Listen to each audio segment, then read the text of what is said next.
మనం పంచగవ్య చికిత్స గురించి మనం మాట్లాడుకోవాలని అంటే ఖచ్చితంగా ఆవు గురించి మాట్లాడాల్సి వస్తుంది. ఆవు ఏదైతే ఇప్పుడు మన కళ్ళ ముంగట కనిపిస్తున్నదో అది ఆవులు కావు.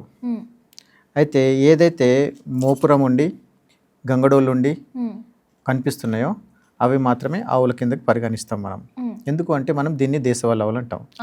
అయితే ఇప్పుడు ప్రస్తుతానికి వచ్చింది ఏంటంటే వేరే వేరే జాతుల యొక్క జంతువులను సంగ్రహితం చేసి దాన్ని సంకర జాతిగా మార్చి పాల ఉత్పత్తిని పెంచడానికి అనేసి కొత్త కొత్త జాతులను ఉత్పన్నం చేస్తున్నారు. దాని లోపల హోలిస్టియన్, ఫ్రీజియన్ ఇలాంటివి, జెర్సీ, ఈ పాలు ఏవైతే ఉన్నాయో మీకు హైబ్రిడ్ అన్నట్టు.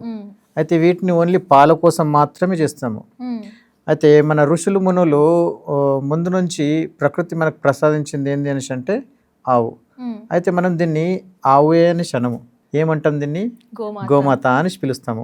ఆవుని తల్లిగా భావిస్తాం అన్నట్టు. ఒకవేళ తల్లి పాలు ఇవ్వలేని పక్షాన ఆవు పాలను మనం ఒకవేళ పిల్లోడికి ఇవ్వగలిగితే అమ్మ పాలలో ఉండే న్యూట్రిషన్స్ ఏవే వాల్యూస్ ఉన్నాయో ఆవు పాలలో కూడా మీకు అంతే దొరుకుతాయి అన్నట్టు.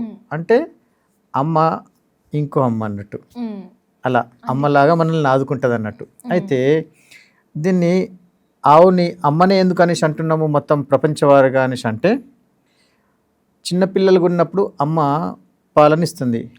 మనం ఇంత పెద్దగైనా కానీ మనల్ని పాలిచ్చి మనల్ని పోషిస్తున్నది. ఈ కాలం లోపల చాలా మూఢం పేరుకపోయింది. సంకరజాతి పాలు అవి ఇవి తాగడం వల్ల శరీరం లోపల విపరీతమైనటువంటి హార్మోనల్ చేంజెస్ వస్తున్నాయి ఇప్పుడు మనకు. అవి రావడం వల్ల అందరు ఏం చేస్తున్నారు అనేసి అంటే చాలామంది థెరపిస్టులు కానివ్వండి, కొన్ని అలోపతిలో వీటిలలో కానివ్వండి, అసలు పాలు తాగద్దు, దానివల్ల బాడీలో హార్మోన్స్ చేంజ్ అవుతాయి అనేసి అంటూ ఉంటారు.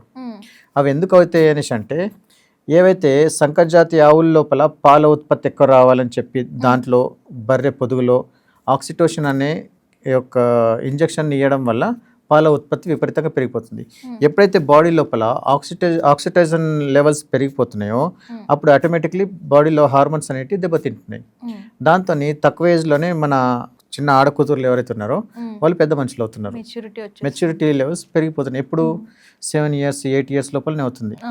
యాక్చువల్లీ ఎప్పుడు రావాలి, 13 14 సంవత్సరాలు అవుతే కానీ మనకు మెచ్యూరిటీ కావాలన్నట్టు. ఆమెకి ఏం జరుగుతుందో తెలియని వయసు లోపల ఆమె మెచ్యూర్ అయిపోతే అమ్మాయి ఎలా సర్దుకోగలుగుతుంది, స్కూల్కి ఎలా రాగలుగుతుంది, ఇబ్బంది పడుతూ ఉంటుంది.